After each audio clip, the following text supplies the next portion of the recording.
First Samuel chapter number 1. You know, I hear a lot of people my age and older say this, and they say, I'm so glad that I'm not growing up in this culture.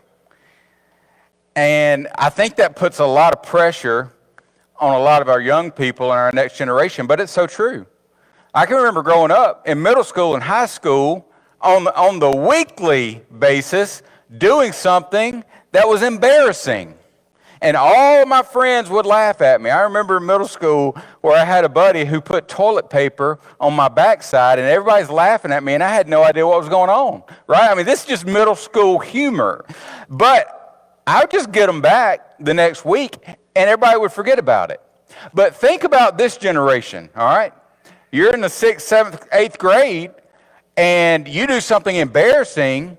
Somebody's probably going to take a picture of it, put it on Snapchat, TikTok, or whatever the latest social media phase is, and you become a meme that goes viral, and you cannot escape it.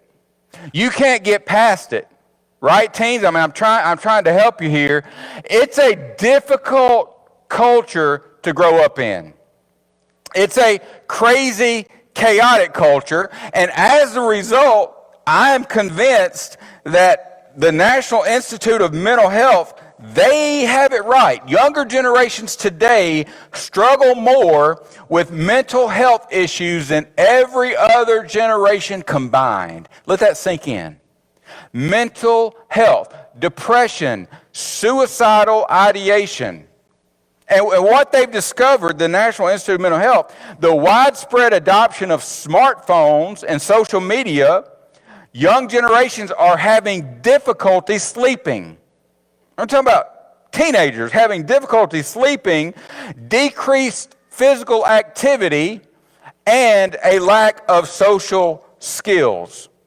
They have more access to drugs and substances than they've ever had before. It's a crazy new world. And so this begs the question for us as parents, us as grandparents, how do we raise the next generation? That's a good question. How should we raise the next generation? Now, I'll be honest with you. Like throw the TV out and throw the computer out, the iPod out, and the phone out, and move to Big Creek and stay off the grid. That sounds like a pretty compelling idea. But realistically, and some of you may have done that, and I'm not negating that at all. But this is the question that we all have to struggle with answering as a family, as parents, as children. What do we do to raise the next generation? I want to talk to you about a message today entitled Hannah's Home Strategy. I think Hannah gives us the key. Hannah's home strategy. Now look, Hannah, she did not live in an ideal situation. It was a culture of chaos. Remember, we kind of walked through the days of Judges when everybody did what was right in their own eyes. Hannah grew up in this culture. In fact, Hannah's husband, Elkanah, has another wife. So there's another wife living in the home. It's crazy. That was man's preference, but it was never God's prescription. Not if you look back at Genesis 1. And so even in her family, there's chaos, there's tumultuous just argument. And we see this in 1 Samuel 1. In fact, the other wife, and her name is strange enough, Peninnah, all right? She demeans and she demoralizes Hannah because Hannah can't get pregnant. And so every time Hannah goes home, she feels like something's wrong with me. Something's wrong with me. What have I done wrong that the Lord would bless this demeaning and demoralizing lady in my home, and all she does is make fun of me? And then she goes to church in Shiloh, and she sees all these other pregnant women wondering, what have I done wrong? And then she goes to the market. Lord, what's wrong with me? Have you been there? So in this culture, Peninnah brings it out that, well, apparently you did something wrong. And so they had bad theology. They thought because she couldn't get pregnant, she was barren, that maybe she did something wrong. But that's not the case at all. In fact, what we see here is a powerful and practical reality of how we should raise the next generation. And so there are principles that we're going to extract here because it takes Hannah over 20 years to discover who she needs to be to bring in her son Samuel into the world. So in 1 Samuel 1, Hannah gives us 4 actions to cultivate a godly home. 4 actions to cultivate a godly home. And so if you're taking notes, number one is this: Hannah properly prioritized. Just let that sink in. Let that marinate just for a while. Hannah properly prioritized.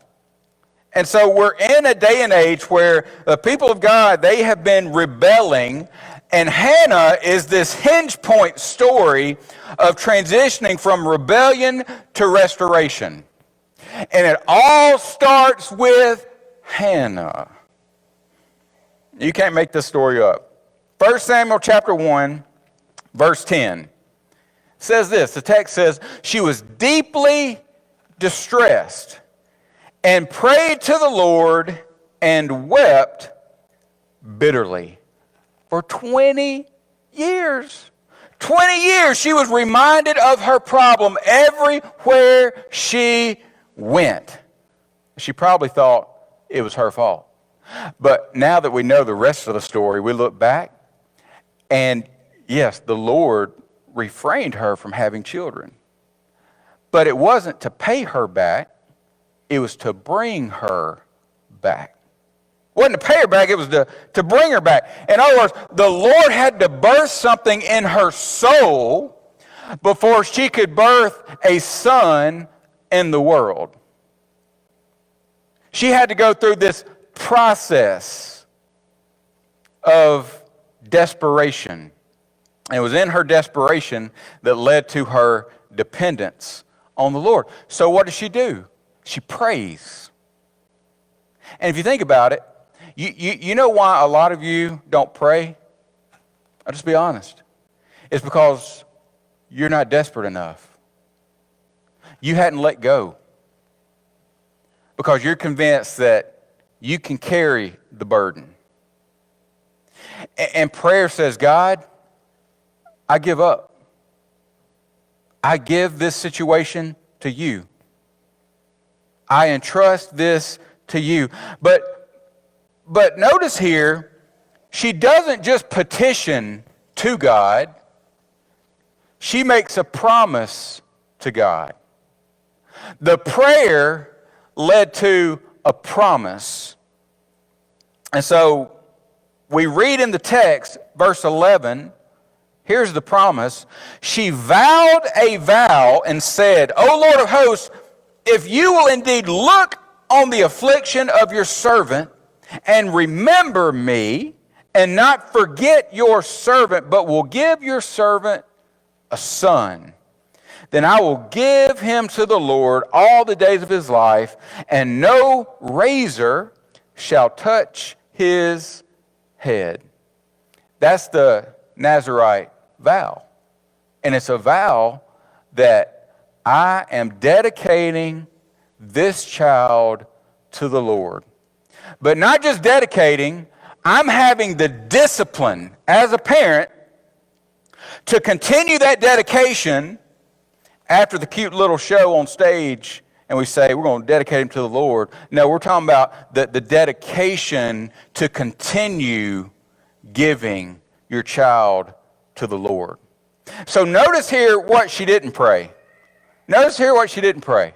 She didn't pray that, hey, Lord, I hope my son is going to be the smartest in school. She didn't pray that. She didn't pray, I hope my son will be the most athletic on the team.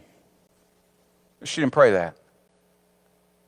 I hope my child will be wealthy and rich and popular. She didn't pray that. Why? Because she prayed about what matters most, that her child would be dedicated to the Lord. And I got to believe this morning, and I just wonder if this prayer that we just read in verse 11, if this was what God was waiting on Hannah to pray before He opened her womb. I wonder, at this point, she reached desperation mode, and God says, that's where I want you. And so the Lord took her through this rigorous process, but she had her priority straight. And I think that begs a question for us, maybe for those who haven't struggled, and maybe for those who don't know what to do with their children. What's your prayer for your child? What's your priority for your child? And what do your children see you doing as a parent? Do they know that you're praying for them? Because what you do points to what their priority is for your life. You see it? And this is exactly what we see in the case of Hannah. And you've heard me say this. I mean, we say this all the time. We're glad you're here at church. We exist real simple to know Jesus and make Him known. And that is a great purpose and plan for your child. You pray that they know Jesus. And notice that Hannah prayed not just when Samuel was born, she prayed way before he was even conceived. And then when he was born. And then after he was born. And then continually praying that he would walk in the center of God's will. So what is our purpose for our children? So if our ambition for our children is to love the Lord, then how should we spend our time as a family? It's an easy question. I hope it conjures up easy answers. What you do when you're at home with your family, at dinner. What do you talk about? What movies do you watch? What books do you read? Is there more screen time than family time? What are the priorities in your home? I want to give you a principle that I have observed and learned from my dad. And I think it's such important to sear this into your hearts. Your children won't become what you say. Your children will become what they see. Your children won't become what you say. They'll become what they see. So what influences children the most is what they see lived by their parents.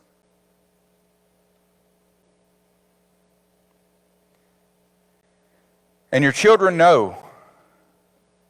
Your children know when they're treated more like a burden than a blessing. And that's when rebellion kicks in. Are they all consuming? Yes.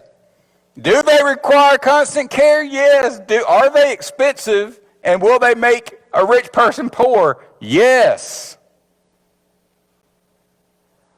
But let me tell you something. I love you. That's what we signed up for. That's what we signed up for as parents. We cannot contract out our parenting. Not to the school, not to the church, not even the grandparents. Like that's our role. That we as parents should see our children as a blessing, just like the scriptures say. That's what we sign up for. And so we have got to understand priority as parents. So number one, Hannah properly prioritized. That's number one. And number two, Hannah persistently prayed. Hannah persistently prayed. 1 Samuel chapter 1, verse 12 says this. The most important word in this verse is the third word.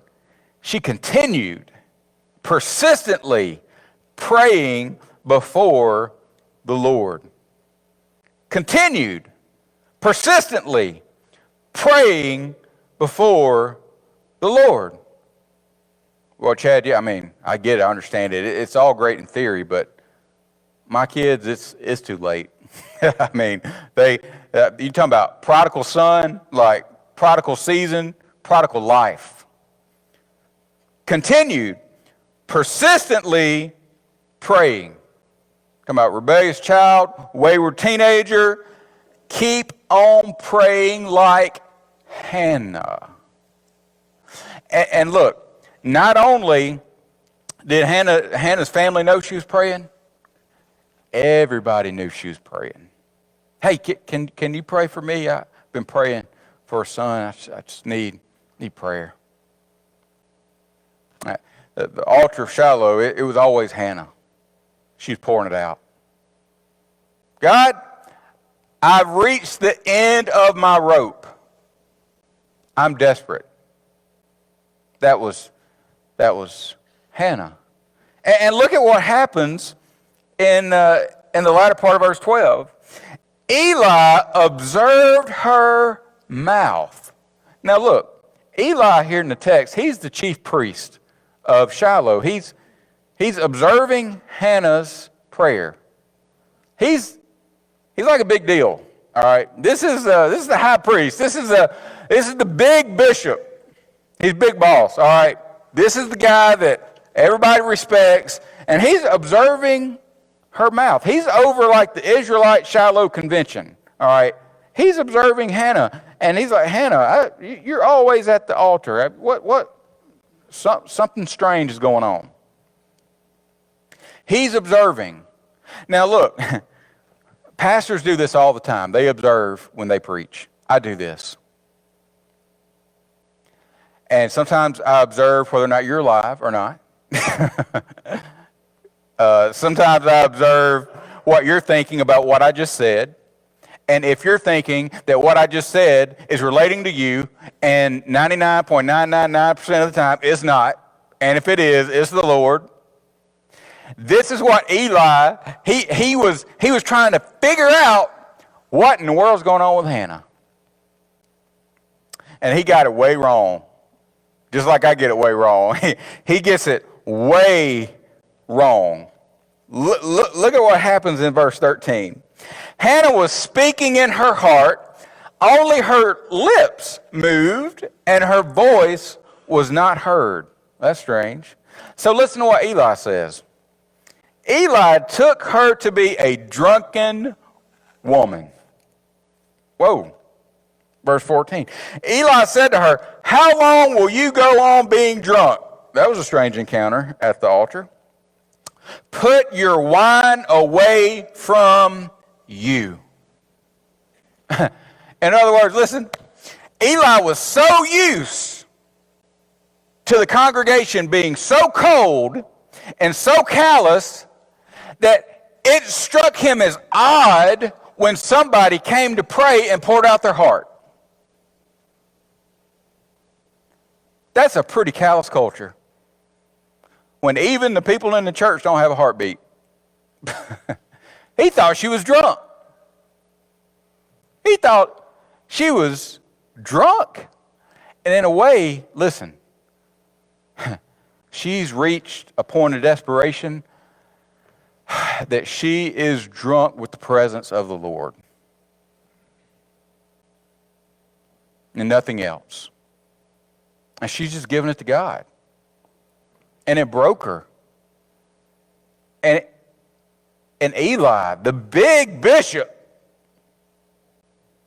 is so used to a cold and callous culture, he doesn't even realize that this is Hannah's heart. This is her desperation. So verse 15, Hannah responds, "No, my Lord, I am a woman troubled in spirit. I have drunk neither wine nor strong drink, but I have been pouring out my soul before the Lord." Took Hannah, listen, 90 years, 90 years to cultivate her heart, to prepare her to bring in to life her son Samuel. 90 years. Now, church, parents, that's a sobering reality of what preparation we need to do to raise our children. And we've seen this already with Rachel, who had Joseph, Manoah, who had Samson, Ruth, who had Obed, the grandfather of David, later in the New Testament, Elizabeth with John the Baptist. But here's the key. Listen, persistent prayer is the key that unlocks God's will for your children. Persistent prayer. That's the key to unlock God's will for your children. So number one, Hannah properly prioritized. Number two, Hannah persistently prayed. And number three, Hannah painstakingly persevered. Persevered. 1 Samuel chapter 1, verse 19. They rose early in the morning and they worshiped before the Lord. They went back to their house at Ramah, and Elkanah, this is her husband, knew Hannah his wife, and the Lord remembered her. And in due time Hannah conceived and bore a son. She called his name Samuel, for she said, "I have asked for him from the Lord." What the Lord did here is it's so important. He removed all doubt that Samuel was from the Lord. All doubt. This is the God of the impossible made it possible. Oh, Lord, that kind of sounds mean, kind of rude. Remember Lazarus? This is kind of a strange story. Did Jesus really love Lazarus? Because he got there way too late. I mean, should have got there early. The Lord Jesus removed all doubt that the power did not come from man, it came from the Lord. Sovereign creator of the universe only makes impossible things possible. And this is the case. And it makes you wonder, what if? You ever I know I say that at the end of my sermon a lot. Well, what if this happened? What if? What if Hannah, what if she got pregnant on her honeymoon? What if? I wonder if Samuel would have been the man that he was. And I am convinced if Samuel were to walk in the room right now, he would say, I'm here because of my mother's prayer. What if? It makes you wonder if Samuel would have been as dedicated to the Lord. And so God uses our struggle for his strategy. Because Samuel arguably is the most important person between Moses and David. And he ushers in a kingship to Saul in obedience to what the Lord has called him to do, all because of this prayer. So Hannah prioritized. Hannah prayed. Hannah persevered. And number 4, Hannah persuasively pledged. She pledged. Look at 1 Samuel chapter 1, verse 27. This is the verse that we've got framed in Baxter's room after we lost two children between Satch and Baxter, we've got this verse in Baxter's room, verse 27. For this child I prayed, and the Lord has granted me my petition that I made to him.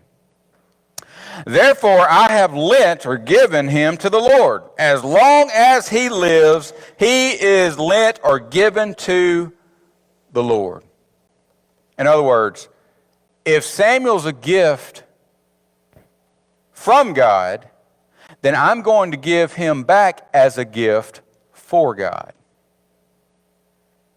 I'm going to give him back as a gift for God. And so what their parents did, they actually took Samuel to Shiloh, to church, and to the pastor, and they said, okay, here are our gifts to the church, but here is Sammy. He's a gift, and we want you to mentor him. They put feet to their faith. Now, that does not mean that you can bring your child to my office and drop them off and say, hey, can you be their mentor or disciple? That's not what it means. But here's what it does mean. It means that the who and the what you expose your children to will shape what they believe and who they'll become. The who and the what you expose your children to will shape what they believe and who they will become. So here's the takeaway. The takeaway is that no, God will not always remove barrenness. He can, He has, but He may not certainly will. But here's the takeaway. The best gift we can give our children is the gift of prayer. It is. Prayer. Now, I know I get it, and I know there are always exceptions to the rule. You go back and you say, well, this is not fail-proof, this is not foolproof, because you look at Eli's sons. He's the big bishop pastor's son. You read about his sons. You go back and you read about Samuel's sons. I mean, 1 Samuel 8:3 says Samuel's sons did not follow his ways. So they saw Samuel going in the way of the Lord, but they did not follow because they turned to dishonest gains. And at the end of the day, our children make decisions for themselves. But that doesn't negate the fact that the best gift we can give our children is prayer. So what does Hannah do? Is she just happy and, hey, Samuel's here, let's celebrate, and let's just leave God in the rear view? No, she keeps praying. In chapter 2, she says, then Hannah prayed and said, my heart rejoices in the Lord my horn is lifted high. My mouth boasts over my enemies, for I delight in your deliverance. There is no one like our God. There is no one besides you. There is no rock like our God. And in 1 Samuel 2, it goes on to say that Samuel grew in favor and in stature with the favor of the Lord and with people. That's Luke chapter 2. That's how the Lord Jesus grew. And I don't know about you parents, but that's the way I want my children to grow. That is Hannah's home strategy for raising the next generation. And that should be our strategy too. Can you pray with me?